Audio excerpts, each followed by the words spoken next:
거룩을 요구하시는 그러한 하나님의 메시지를 우리가 듣게 돼요. 이걸 보면서 그렇구나 우리가 우리 삶의 거룩함을 잃어버렸기 때문에 하나님의 영광을 잃어버리고 가정이 무너지고 삶이 무너지고 공동체가 무너져 버린 거구나 라고 하는 것을 이 말씀을 통해서 깨닫게 됩니다. 오늘 에스겔서 45장의 영적인 주제는 거룩한 구역입니다. 거룩한 구역. 제비 뽑아 땅을 기업으로 나눌 때에 너희가 꼭 한 구역은 거룩한 구역으로 삼으라 라고 하는 얘기죠. 우리 1절 말씀이에요. Why don't you look at verse 1 1절 함께 읽어봅니다. 너희는 제비 뽑아 땅을 나누어 기업으로 삼을 때에 한 구역을 거룩한 땅으로 삼아 여호와께 예물로 드릴지니 그 길이는 25,000척이요 너비는 10,000척이라 그 구역 안 전부가 거룩하리라. 자, 나머지는 이스라엘 지파별로 땅을 다 나눠줘. 그러나 한 구역만큼은 너희가 여기는 거룩한 구역으로 설정해라. 그리고 이 구역 안에 모두가 다 거룩하게 하라라고 하는 그런 말씀이죠. 우리 개신교회 안에 여러 가지 좋은 일들도 많이 일어나지만 좀 우려되는 일들도 한국교회 안에 많이 일어나고 있어요. 그 중에 하나가 바로 뭐냐면 세상과 소통한다 라고 하는 말 하에 세상과 소통한다라고 하는 그런 말 하에 교회의 거룩함을 스스로 내려놓는 이런 경향이 지금 한국교회 안에 만연해 있어요. 이게 기독교 역사를 통해서 본다고 한다면 오래 가지 못해요. 제 예언입니다. 얼마 가지 않아 다 사라져 버릴 겁니다. 그런데 여러분 생각해 보세요. 세상과 소통한다. 겉으로 보면요 어떻게 느낌이 와요? 좋은 느낌이 오잖아요. 왜냐하면 지금 현대인들의 화두가 뭡니까? 소통이에요. 소통.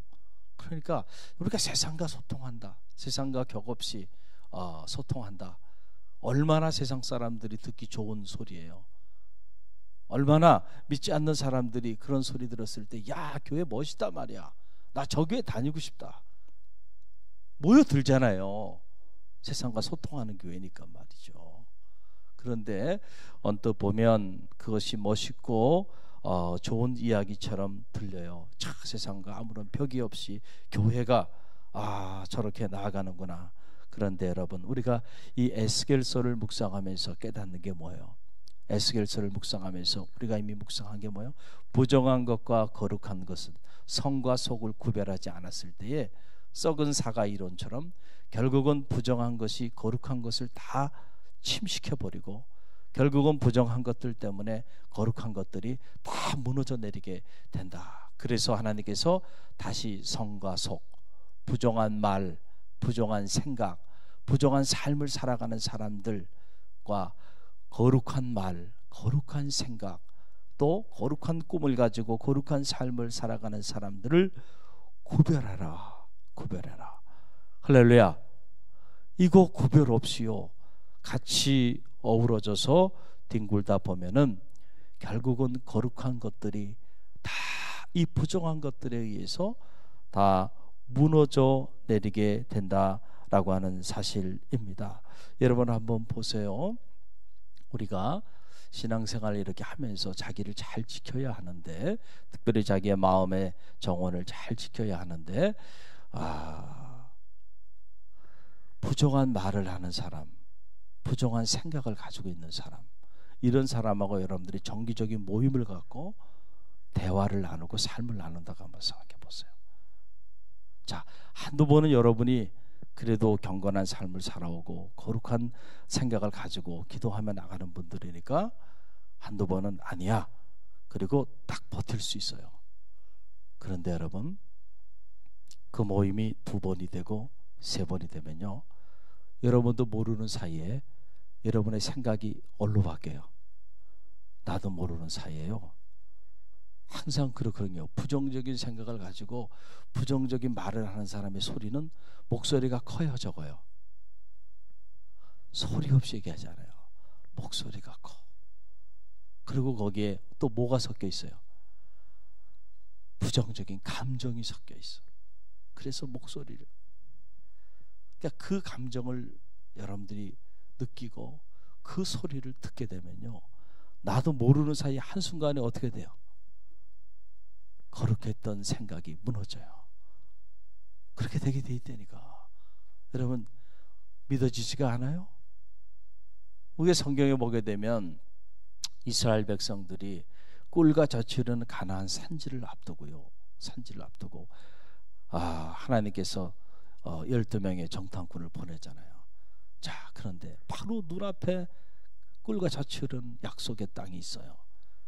그런데 이 10명의 지도자들이 갔다가 와서 보고는 무슨 생각을 갖게 됐어요? 부정적인 생각을 가졌어요.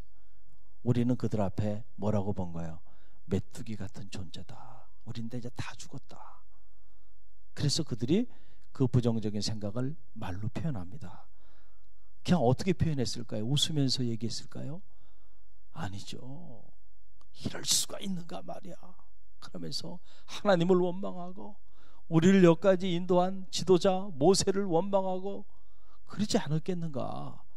그러니까 요 10명이 몇 명 되지도 않아요. 요 10명이 썩은 사과와 같은 존재죠. 이 10명이 그런 부정적인 말을 하고 부정적인 생각을 백성들에게 나눴을 때, 여러분, 장정만 60만이 넘는 100만이 넘는 그런 숫자예요. 다 포함하면. 그 사람들이요, 그 소리를 듣고 한순간에 간염이 돼가지고요, 밤새도록 부르짖으며 하나님을 원망하고 모세를 원망하고, 그래서 도저히 하나님이 이 백성은 안 되겠다. 너희들이 한 그 말대로 내가 너에게 그렇게 하리라. 그래, 애굽에서 그렇게 죽고 싶어? 그래, 너희들이 가나안 땅은 절대 갈 수 없고 우리는 메뚜기라 다 죽었어? 그래, 그럼 너희는 그대로 네 한 말 그대로 죽어가라. 그래서 여러분, 우리가 믿음의 길을 걸어가면서요, 믿음의 말을 해야 돼요. 할렐루야. 믿음의 생각을 품어야 돼요. 그래서 우리가 영적인 분별력을 가져야 돼. 그래서 사람들이 어떤 말을 했을 때 이것이 믿음에 근거한 말인지 아니면은 이것이 거룩한 말인지 부정적인 말인지 이런 것들을 분별하고요, 아닐 때는요, 여러분들이 과감하게 구별을 해서 아닌 것은 받아들이지 말아야 돼. 할렐루야. 그거를 아무 생각 없이 그냥 막 받아들이고 마음의 문을 열고 같이 소통하고 하다가는요, 한순간에 이 인본주의라고 하는 것은 그냥 어느 날 갑자기 인본주의화 되는 게 아니에요. 이렇게 세상과 소통한다라고 하는 미명하에 세상의 문화, 세상의 가치, 그렇죠? 세상의 철학, 이런 것들을 그냥 같이 쉐어링하기 시작하는 거예요. 교회 안에도, 성도의 삶 안에도. 그러다가 여러분, 우리도 모르는 사이에 이미 다 세속화라고 하는, 그래서 거룩한 것들을 잃어버렸을 때 하나님의 영광이 떠나게 되는 이런 안타까운 일들이 일어나게 됐다라고 하는 사실이에요. 여러분, 우리가 속도 중요하지만 뭐도 중요해요? 겉도 중요해요. 할렐루야. 왜 겉이 중요하냐면 속을 다스리기 위해서 겉이 중요한 거예요. 그래서 여러분, 군대 가서 가장 먼저 하는 게 뭐냐면 자세를 가리켜요. 자세. 군인의 자세를 가리키기 위해서 걷는 것만 제식 훈련만 하잖아요. 열병식 하면서. 이해가 되지 않죠. 우리가 20이 넘게 건강한 장정들이 걷는 걸 못 해가지고 군대에서 걷는 것만 가르치냔 말이에요. 아니에요. 이게 이제는 민간인이 아니고 군인의 자세를 가르치기 위해서. 할렐루야. 이제 군인으로서의 그 마음가짐을 갖게 하기 위해서 제식 훈련들을 시키는 거죠. 여러분, 그래서 제가 대학에 갔을 때도 보니까 첫 대학에 이렇게 부임했을 때 신임 교수 연수를 해요. 그 연수하는데 보니까 거기에 교수로서의 품위와 그 다음에 이런 것들을 가르치기 위해서요, 어떤 옷을 입어야 하고 음식은 어떻게 먹어야 하고 이런 것들을 다 책자로 해가지고 가르쳐. 거기에 걸맞게 살아야 된다는 거. 이제 아무 옷이나 입고 아무 음식점이나 가가지고 아무렇게나 살면 안 된다는 거예요. 정장은 어떤 옷이고 세미 정장은 어떤 옷이고 그 품위를 유지하게끔 하는. 그 우리 성도는 뭘까? 성도는 성도로서의 영적인 품위가 있죠. 할렐루야. 거룩한 옷을 입어야 한다. 에스겔서가 우리에게 이미 가르쳐 주신 메시지예요. 성도는 거룩한 옷을 입어야 한다. 할렐루야. 그래서 여러분 보세요. 교회 안에 십자가 다 없앱니다. 세상과 소통한다는 이름으로. 심지어 교회 안에다가 아이들을 위해서 한다 그래서 맥도날드 그 놀이터도 다 교회 안에 다 만들어놔요. 심지어는 세상과 소통한다 그래서 교회 안에 흡연실까지 다 만들어 놓고요. 교회 와서 담배 피라 괜찮다. 우리 교회는 세상과 소통하는 교회니까. 성의도 다 없애버리고요. 세상의 발로 그 더러운 것들, 온갖 지저분한 것들 다 밟고 다니는 그 신발을 신고 이 단 위에까지 그냥 막 올라왔잖아요. 여러분, 그런 사람들이요, 하나님에 대한 과연 경외심이 있을까? 있겠어요, 없겠어요? 정말 하나님에 대한 경외심이 있다고 한다면요, 그럴 수가 없어요. 여러분, 여기 이게 지금 카펫을 빨간색으로 한 이유가 있어요. 그리스도의 십자가의 보혈의 피를 상징하는 거예요. 할렐루야. 그 피를 아무 생각 없이 밟고 다닐 수 있어요? 그러니까 이런 거에 대한 너무 성속에 대한 구분이 없이 그렇게 생활할 때 하나님의 성전에 들어올 때 우리 마음가짐이 어떠해야 하는가 별로 중요하지 않은 거예요.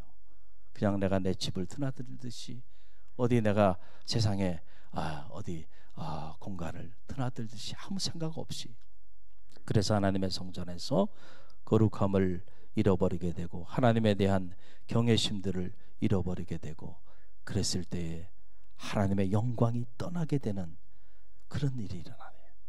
마땅히 두려워할 자를 두려워할 줄 알아야죠. 할렐루야. 내 구원을 두려워함으로 내 구원을 이루라 그랬잖아요. 우리가 신앙생활 하면서 세상은 두려워할 필요 없어요. 그러나 하나님은 두려워할 줄 알아야 돼. 그렇기 때문에 우리가 어떤 말을 할 때, 그리고 어떤 생각을 품고 어떤 삶을 살 때 누구를 생각해야 돼요? 하나님, 제가 이 말을 하는 것이 혹시 하나님의 영광을 가리우지는 않을지요? 몇 번 더 생각하고요, 신중하게 말을 하고요. 할렐루야. 어떤 일을 추진할 때도 신중하게 기도하고, 이게 하나님의 영광을 혹시 가리우는 일은 아닐까, 그리고 기도하고 그 일을 추진하는, 이게 거룩한 성도의 삶의 모습입니다. 할렐루야. 그런 삶의 자리 가운데 하나님의 영광이 임하게 된다라고 하는 거예요. 오늘 거룩한 것과 부정한 것을 구별해서 한 지역은 거룩한 곳으로 구별하라 그랬는데, 바로 그 지역은 하나님께 나아가는, 하나님의 거룩한 성소를 섬기는 제사장이 그곳에 살게 해라 하는 말씀이에요. 여러분 4절 말씀을 보세요. Let's look at verse 4. 함께 읽습니다. 그것은 성소에서 수종드는 제사장들 곧 하나님께 가까이 나아가서 수종드는 자들에게 주는 거룩한 땅이니 그들이 집을 지을 땅이며 성소를 위한 거룩한 곳이라 그랬어요. 우리가 이미 에스겔서를 묵상했듯이, 자, 지금에 와서 보게 되면 하나님께서 신약시대에 우리를 뭐래요? 왕같은 제사장이요 너희는 거룩한 백성이라. 할렐루야. 오늘 성도들의 삶이 다 왕같은 제사장이요 거룩한 백성의 삶을 오늘 우리가 살아가는 거예요. 담임 목사님만, 목회실 사역자들만 제사장이고 그들만 하나님의 교회를 섬기는 영적인 책무가 있고, 우리는 아무런 책임이 없고, 우리는 아무런 거룩한 삶을, 거룩한 사역을 우리가 감당해야 하는 아무런 이유가 없다고 생각하고 있다고 한다면, 여러분 생각이 바뀌어지길 바랍니다. 할렐루야. 여러분 한 분 한 분이 이 하나님의 교회의 제사장으로 서셔야 돼요. 할렐루야. 그래서 이 하나님의 교회를 함께 만들어 가야 돼요. 아직도 여러분은 그냥 이렇게 평가하는 입장에 있고, 그 다음에 목회실 사역자들은 앞장서서 사역해야 되는, 이게 아니에요. 건강한 교회가 아닙니다. 우리 모두는 영적으로 다 거룩한 백성이요. 제사장이에요. 제사장. 내가 제사장이에요. 우리 가정의 제사장이고 우리 교회의 제사장이에요. 그럼 나에게 맡겨진 거룩한 직무들이 다 있어요. 나는 그 직무를 잘 감당하고 있는가를 먼저 거룩한 생각을 가지고 돌아볼 줄 알아야 돼요. 할렐루야. 할렐루야. 오늘 말씀 보게 되니까 그런 거룩한 직무를 감당하는, 하나님께 가까이 나가는 이 거룩한 직무를 감당하는 제사장이 그곳에 머물게 하라 했다는 얘기예요. 물적 차원의 거룩한 공간만을 말한 것이 아니죠. 영적인 차원의 거룩한 공간이 있어야 함을 이 말씀을 통해서 우리가 깨닫게 됩니다. 거룩한 말, 거룩한 생각, 그리고 거룩한 삶으로 하나님을 예배하고 하나님을 섬기고 하나님을 봉사하며 나아가는 그런 구별된 영적인 거룩한 구역이 오늘 이 땅을 살아가는 성도들의 삶의 자리 가운데는 반드시 있어야 한다. 그때 우리가 비로소 성도가 되는 거예요. 할렐루야. 성도가 되지 않고서는 우리는 다 가짜예요. 가짜. 진짜가 되시기 바랍니다. 그래서 우리가 근데 성도가 되는 일은 쉽지가 않아요. 쉽지가 않아요. 저도 성직자로 이렇게 이 세속화된 사회 한복판에 살아간다는 게 정말 쉽지 않아요. 몸부림을 쳐야 합니다. 그러지 않고서는 이 거룩한 공간을 유지하는 것이 결코 쉽지가 않다. 그러나 기억하시기 바랍니다. 어렵다고 해서 이 거룩한 영적인 공간을 스스로 포기해버리면 여호와의 영광이 떠난다는 거예요. 오늘 에스겔서가 우리에게 던져지는 영적인 메시지입니다. 거룩한 공간을 확보하십시오. 여러분의 가정에서 이 거룩한 구역이 살아나기를 바랍니다. 또 우리 갈릴리 교회가 선교회도 있고 이런저런 모임들이 많이 있죠. 그 모임들마다 이 거룩한 구역이 살아나길 바랍니다. 어디서 어떤 모임을 갖든지 간에 성도의 모임을 가지십시오. 할렐루야. 거룩한 말을 하고 거룩한 생각을 품고 거룩한 사명에 불타서 어떻게 하나님의 뜻을 이루어 드릴까를 위하여 기도하는 그런 모임들이 되시길 바랍니다. 그럴 때 하나님의 영광이 임하는 거예요. 할렐루야. 여러분들이 오늘 주신 말씀 꼭 기억하고 이 말씀으로 하나님의 영광을 새롭게 회복시켜 나가는 모든 성도들 되시길 바랍니다. 오늘 감사의 예물 우리 남서울 중앙교회 전정옥 권사님께서 이 새벽에 이렇게 또 봉헌해 주셨습니다. 감사하며 나갈 때 하나님께서 더 큰 감사의 조건으로 축복해 주실 줄로 믿습니다. 이제 여름 행사가 가까이 다가왔죠. 여러분 이 여름 행사를 위해서도 깨어 기도하고 중보해 주세요. 우리 선생님들 또 사역자들 피곤치 않고 또 참여하는 우리 모든 어린이들이 하나님의 거룩함을 세상에서 줄 수 없는 하나님의 교회만이 줄 수 있는 거룩함을 나누는, 그래서 그 거룩함을 느끼고 경험하는 그런 놀라운 축복의 이런 행사들이 될 수 있도록 기도해 주세요. 먼저 우리가 거룩함을 회복해야 그 거룩함을 나눠줄 거 아니에요. 할렐루야. 그런 마음을 가지고 여러분들이 중보하며 기도해 주시길 바랍니다. 기도합니다.